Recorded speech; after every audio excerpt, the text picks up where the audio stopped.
ఆకాశంతో రైతు యుద్ధం. ఈ భూమిని 25 ఏళ్లుగా సాగుచేశాను.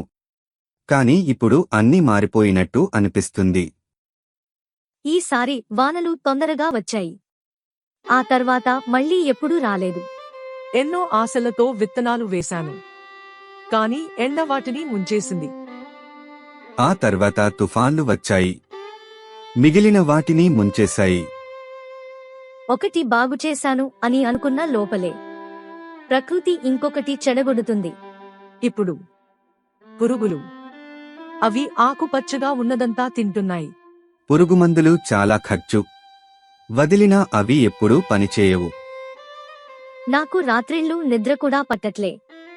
నేను అప్పుగా తీసుకున్న డబ్బులే నాకెప్పుడూ గుర్తొస్తున్నాయి. అప్పుడప్పుడు నాకు అనిపిస్తుంటుంది, ఇంకా నేను పని ఎందుకు చేయాలి అని. కాని నేలను చూసినప్పుడు గుర్తు వస్తుంది, ఇది నా జీవితం అని. నేను పంటలు మాత్రమే కాదు, ధైర్యాన్ని కూడా పెంచుతున్నాను. ఒకరోజు ఆకాశం మళ్లీ దయ చూపుతుంది. నేను సిద్ధంగా ఉంటాను. Thanks for watching. Please like and subscribe.